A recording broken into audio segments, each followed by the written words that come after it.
Greetings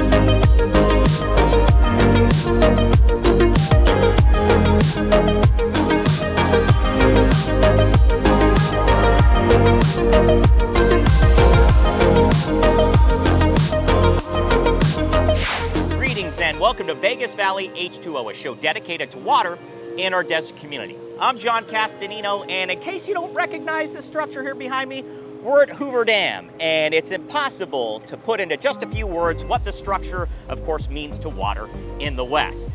It's beautiful seeing it up close. However, we all know water conditions at the dam have seen better days. Now, 2023 has been a good year. Mother Nature brought us one of the wettest winters in the last 2 decades in the Colorado Rockies, where 90% of southern Nevada's water supply comes from. And water levels here have responded. They're up about 20 feet. But the bad news, the lake is still only about 30% full and continues to be under a federally declared water shortage, meaning mandatory reductions to our water supply. Those mandatory federal reductions will continue in 2024. So in this episode, we'll show how you can do something about it. Moving from summer to fall watering is the greatest opportunity to conserve all year long. We'll explain why it's okay to water less when temperatures can still be a little toasty. Also, we hear it all the time concerning our future: stop the construction. We'll tap the truth on this topic and why growth doesn't have the impact on our water supply you probably think. And speaking of myths, despite what you may have heard before, money now grows on trees. It's true. Details on the new rebate, or more appropriate, treebate, from the Southern Nevada Water Authority are ahead. First, mandatory fall watering restrictions are in effect. Here's what you need to know. This piece of equipment is your key to conservation year-round, but it's especially important to find it and use it when we move from the triple-digit heat of our summers to the shorter and cooler days in the fall.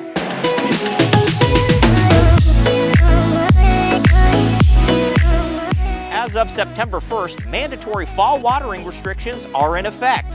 Outdoor landscapes can be watered up to 3 days a week, never on Sundays. You can find your assigned watering days on snwa.com. There's no question that the irrigation controller is one of the most direct tools that a homeowner can use to reduce their watering use and really help out the community. This is especially important as we transition from summer to fall watering, where we're going to reduce the number of days that our watering occurs. This will really help out and save water throughout the community. Now, we get it. It can still be hot in southern Nevada in September, so you might be worried about your landscape. But the key is that the days are getting shorter, the sun is out less, meaning water stays in soil and doesn't evaporate as much. So, watering up to 3 days a week still allows your landscape to stay protected while reducing water use. We need you to go into your garage and change your watering clock. Or what's even easier is using a smart irrigation controller where you can get on your phone to switch your watering schedule to no more than 3 days a week. There's some additional points to prove why changing your clock is essential. First, outdoor irrigation from homeowners is the single greatest use of our water supply. It's around 60% and about 10 times more water annually than resorts or golf courses. Also, all water that goes down a drain indoors is treated, recycled, and sent through the Las Vegas Wash to be used again. Water used on landscaping outdoors can't be recycled and is a one-time use. And for that reason, we know that water used outdoors has to be done wisely. We've done the research and we know that reducing your watering days to 3 days a week can still keep your landscape in great shape. And if your landscape is mainly on drip irrigation, you can actually water much less and conserve even more. Thinking about our watering restrictions, the number of days is more of a maximum. Especially for desert landscape, we like to say, drip it, don't drown it. Plants on drip irrigation need much less water than grass, many about 75% less. So oftentimes you can water 1 to 2 days a week for these plants that will still look great and save even more water, saving you money. Of course, with anything, keep an eye on your landscape. If you reduce your watering and your plants look stressed, hand watering is always allowed. The fact is, we had one really great year, but it doesn't overcome 20 years of extended drought. We need the community and homeowners to actively manage their water use, and making adjustments seasonally to your irrigation controller is one of the best ways you can do that and a terrific first step.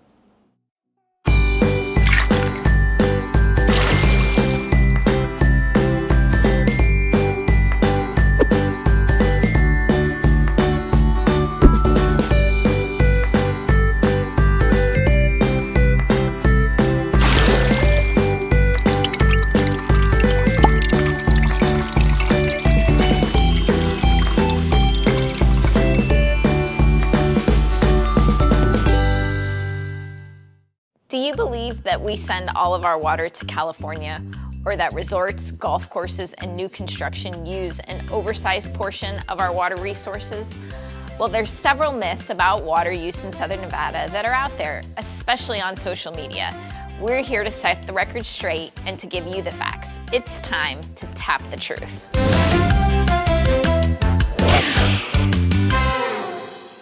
Hi, I'm Colby Pellegrino, Deputy General Manager of Resources for the Southern Nevada Water Authority. And our topic for this edition of Tap the Truth is, we need to stop construction. Why are we being told to use less so more people can move here? This is probably the question that I get asked the most common when I'm out speaking to the community. I think if we remember, for those of us that lived here, what this community looked like through the recession, that's what this community looks like if we stop growth. Our community is built around a growing economy, so we need to do everything we can to ensure that the water footprint of that growth is as small as possible. It's not a question of can we grow, it's how we grow. Because if we're adding businesses and homes that have a very small, insignificant water footprint, we can do so without risking the sustainability of our water supplies. Everyone that has moved here since 2002 moved here because somebody before them conserved. In 2002, we were using more than our allocation of Colorado River water. And today, our per capita use is about half of that. So we've successfully decoupled growth from an increasing use of water. That is vitally important to this community's future. That's why we've done some really hard things with development code and building code to ensure that we have the proper cooling, the proper landscaping, and the proper restrictions so that everything new coming in is having the smallest impact possible. Throughout the valley, any new home can only have a 600 square foot pool, and they can have no living grass. You will only see new live grass in schools, parks, and cemeteries going forward. These are the things that we do to ensure that growth can continue without risking our water resource security. And that's how we tap the truth. For more information about the most popular water myths in the valley and the real truth about them, find us on YouTube by searching SNWA Video.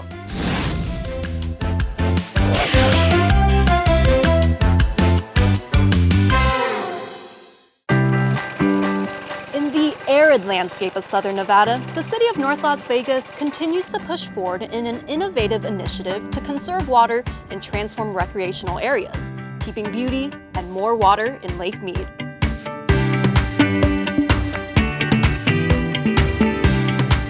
The city continues to take necessary steps to water sustainability by removing grass from parks and golf courses and replacing it with desert-friendly landscaping. We are into our fourth year of this, and we've removed about 3 acres a year times 4, and that's about 120,000 square feet each year, and it's compounded into 7 million gallons of water saved each year. Now we're up to almost 30 million gallons, so we're starting to see that in budgets and spreadsheets and savings and water. We're doing it in-house here. We do it with our staff, and that's great. Good golf requires staying calm when a shot or two goes awry. You learn as you go. Aliante Golf Club is doing the same, learning how to be more efficient and effective in water conservation without changing the course experience. They put GPSs in all the carts, and they tracked it for several days, and it gave us an idea of what areas carts were not going into. And so we focused on a lot of those areas, and those have been removed already. When the club finishes its planned conversions, it expects an annual savings of 50 million gallons each year, or enough water for about 1.8 million loads of laundry. The impact of this transformation is not limited to golf courses alone. North Las Vegas takes pride in its expansive park system, and even more pride being leaders in adapting to the mega drought in the West. So when we evaluated our parks within our system, we got 34 parks. Some of our larger parks, like Cheyenne Sports Park, we're going to leave our fields, sports fields, green, where our kids play and our adults play. But the area around the fields, we're going to take out that grass because people just don't utilize it. So Cheyenne Sports Park is going to be one of our largest projects, well over 100,000 square feet of grass coming out at that park. Yet on the other end of the spectrum, we've got small parks. Small parks, we're going to go in and evaluate and do trims, 10 feet by 50 feet. But we will touch all of our parks where our citizens are not utilizing the turf. And we made the decision we want to lead the initiative for turf abatement. And so we've been planning these processes for quite a few years to come up and make sure that we're taking out the non-functional turf where it needs to be. The water savings, well over 1 million gallons a year in terms of savings. That equates to $500,000 a year in water. We've looked at that in terms of the hours of work saved, and we're in the thousands of hours there. You do the math, and that comes out to about right at $750,000 a year in labor savings alone. The Southern Nevada Water Authority also provides its expertise and dollars through the Water Smart Landscapes and Water Efficient Technologies rebates. The city of North Las Vegas is using both to help pay for the conversions. Businesses and homeowners are eligible for the grass conversion rebate as well. Details on snwa.com.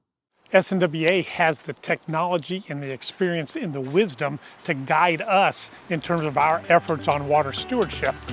We costed out, and roughly it's about $5 a square foot to take out the grass and replace. But at the same time, SNWA is stepping up with a rebate program that we're exercising, and we get roughly, for the first 10,000 feet, we get $3 a foot. So 5 minus 3, $2 a foot to install rather than the full $5, which is great for us. And you magnify that over 34 parks and the golf courses and everything else, substantial savings that the city of North Las Vegas is reaping from partnering with SNWA. They say money doesn't grow on trees, but we're here to tell you it does now.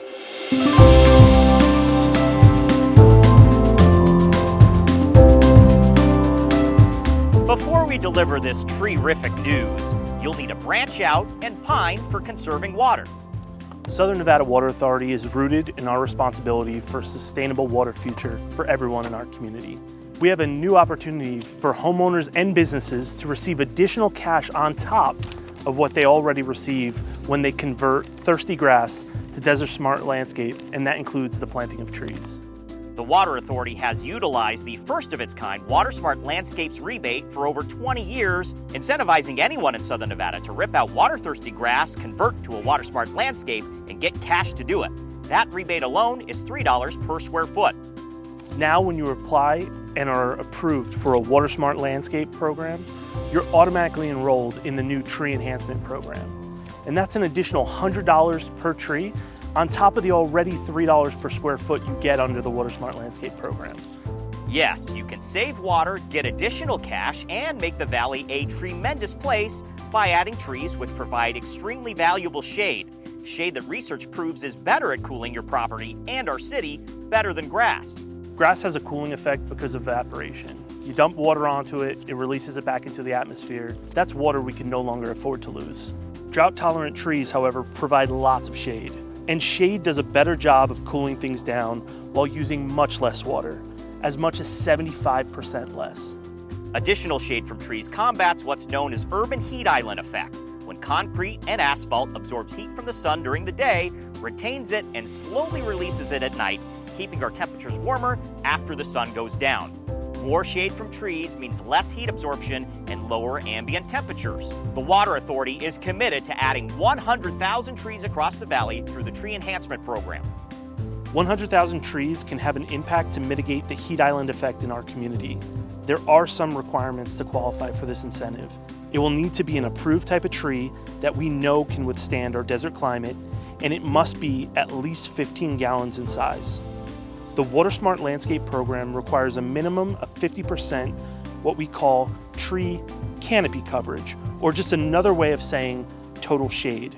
Now, customers who plant new approved trees will be paid $100 per tree, up to 100% of that conversion area's canopy coverage.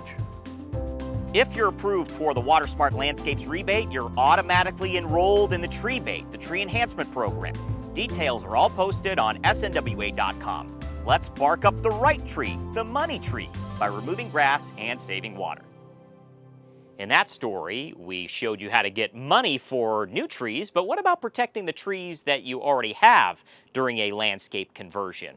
Well, it's really important you make sure you irrigate them properly so that they stay alive and they continue to thrive.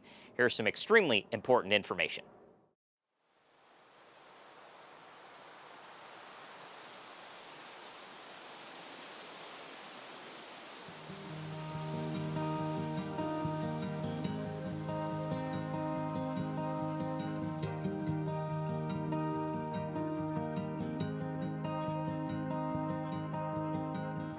You've probably noticed that more and more people are saving water and money in Nevada by converting their turf lawns to xeriscaping.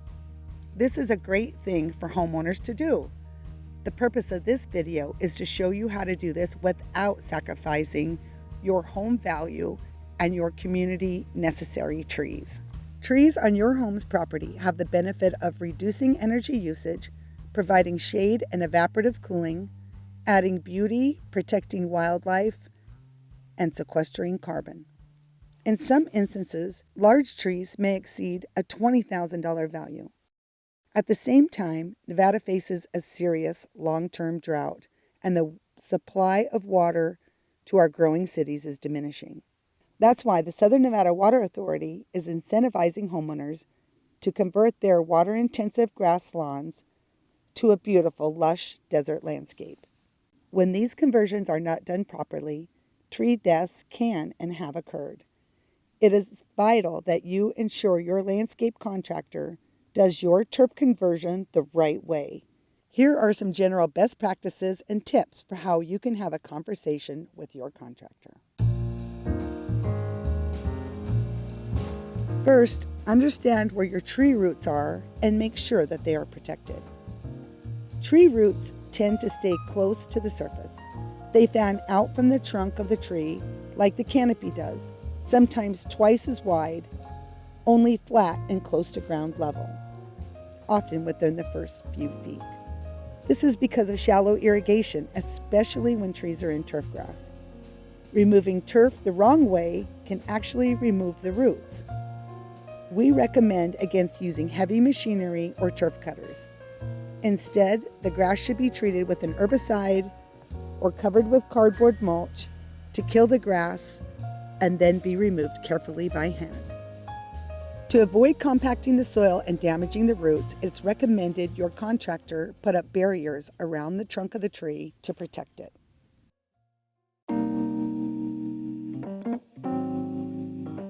Then you'll want to follow the principle of watering the tree like it's used to being watered. That means it will likely need to be near the surface with drip irrigation. Make sure that at least 70% of the root zone is irrigated and being watered.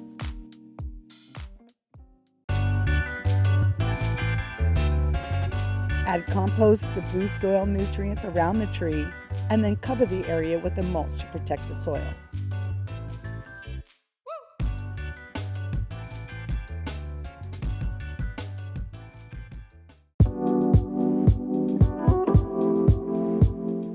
Sit down with your contractor and review the plans.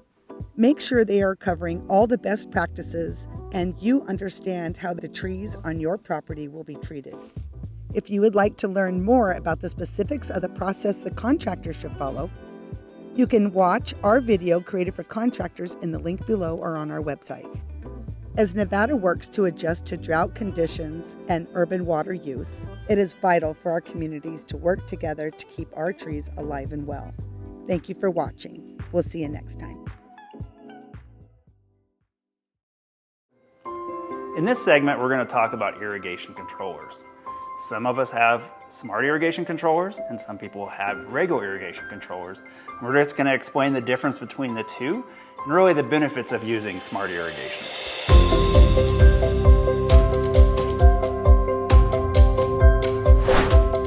Traditional irrigation controllers require that you put in certain variables each time. So you put in, this is how many days a week I'm going to water, this is how long I'm going to water. But then you're required to really change those 4 times a year to keep up to date with our changing watering restrictions. So it's kind of a hassle. Also, most of those controllers are in the garage, and so some people have good access, sometimes they don't.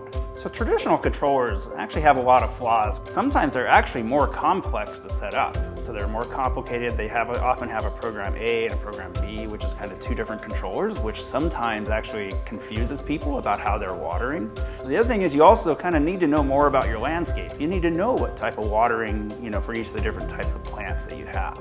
And so with the traditional controllers, there's kind of a lot of things that make it actually in a way more difficult than a smart controller. Smart irrigation controllers is kind of a whole different technology. With smart irrigation controllers, you say, this is where I live. This is the zip code, which will kind of identify your property. This is the sun exposure. These are the type of plants that I'm watering. And then the device comes up with a schedule for you. In addition, it has weather input. So if it rains, it'll shut the system off. If you have spray for grass and it's really windy, it'll shut your system off. It then makes adjustments throughout the year. In addition, they're all controlled by smart irrigation apps. And so with something like this one is on an iPad, you can then make the adjustments whenever you need to, just by basically using this tool. So on this screen, this is kind of the weather screen. So it's gives you a calendar, and so this is summertime, so no watering on Sundays. And then it just tells you which zones are watering on which days and what the weather is like. Then you can also see this one is actually doing some updates. So it's saying, adjusted for the season. So it's making some changes to the actual runs that you have. And so this is kind of the weather screen of a smart controller. And again, this is the added feature compared to a traditional controller. And then also, if you're going to do maintenance or any inspections in your yard, you don't have to come into the garage. You use this device to do that. And it just makes it much, much easier to manage your controller throughout the year. So there's been a lot of research on these devices, and what they've shown is that by putting one of these in, you can see a savings of roughly about 5% of your total household water use. So that's a significant savings just in the bottom line of how much you're spending on water. If you visit our website, snwa.com, we actually have a rebate for these devices. It's 50% of the cost, up to $100. Most of these devices cost in the range of $100 to maybe $200. So we're paying for basically half of it. And so it brings the cost of it down to a traditional controller. So it kind of is a no-brainer to actually upgrade to this type of irrigation. So in our drought conditions, using something like a smart irrigation controller is really critical when really every drop that you use matters. And again, because so much goes out on the landscape, it's really critical that, to manage your water, and this type of device will help you do that. If you've received a text message or an automated phone call from the Las Vegas Valley Water District warning you of a potential leak at your property, it's not an accident and you're in the right place.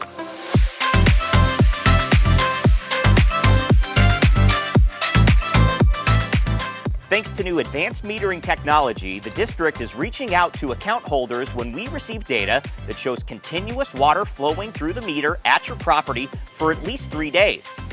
This usually indicates a leak, or it could be a less serious malfunction on your property.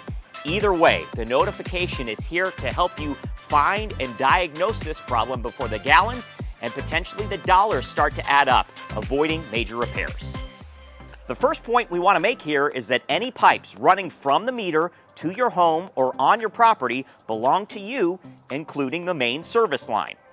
While leaks can spring up in a variety of places, there are 5 major culprits that warrant your attention: your home's main supply line, your irrigation system, a pool leak or a bad pool refill valve, stuck toilet flappers, and water softeners. All of these can cost you thousands or even tens of thousands of gallons a month. We've created this video series to help you diagnose and fix those leaks before they get out of hand. And the videos are located in a couple different places. You can find them on separate links on our website, also as a playlist on YouTube. If you already know this isn't your thing, call a WaterSmart plumber or landscaper as soon as you can. We've included that list of qualified professionals on our website as well. Lastly, don't wait to fix that leak. In this video, we're going to talk about a mainline leak. The main line was installed by the developer and belongs to the homeowner. It runs from the meter to the house. and often it can be the worst type of leak that you have.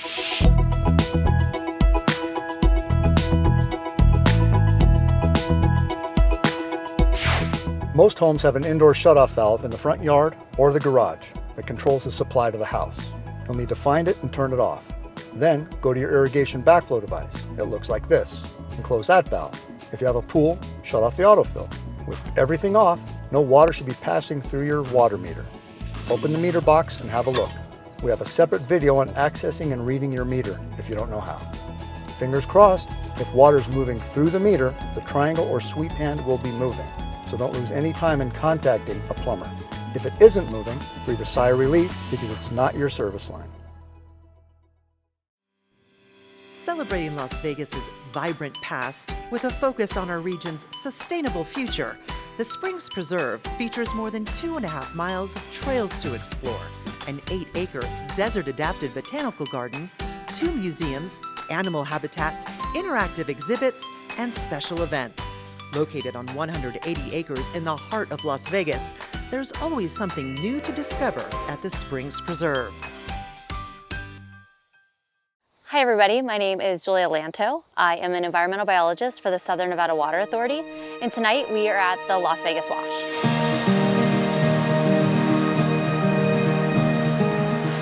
The Las Vegas Wash plays a vital role in our valley's hydrologic cycle, and it actually allows us to recycle about 200 million gallons of water every day back into Lake Mead. The Las Vegas Wash is comprised of highly treated wastewater, urban runoff, stormwater, and shallow groundwater. Tonight we are actually going to be doing bat surveys. What I have here beside me is what is called a triple high mist net. We are going to be taking these nets. We will be hanging them across this pathway.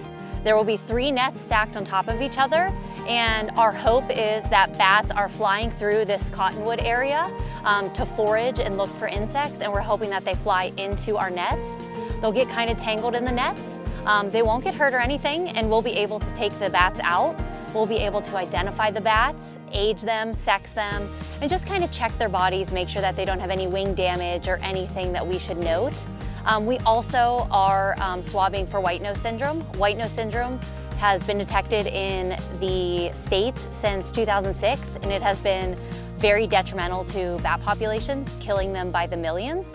And we have not detected the fungus in Nevada, but we are still trying to be proactive here in this state, and we are swabbing every bat in their forearm as well as their muzzle, and then those samples will get sent to a lab and they'll get analyzed to make sure that we don't have the fungus present here. So over the last 25 years, the Las Vegas Wash has gone through significant changes. Back in 1998, the Las Vegas Wash Coordination Committee was formed, and we have been working really hard to restore this area. To date, we have added more than 13 miles of bank protection, removed about 1,500 acres of invasive plants, and revegetated more than 600 acres of native plants, as well as building 21 erosion control structures throughout the Las Vegas Wash. And we're hoping that through all of these changes and building all of this extra wildlife habitat that we're encouraging more species to come and use the area. So we're hoping through these surveys, we not only detect the same bats that we detected back in our previous studies that were done more than a decade ago, but maybe we even get other species here as well.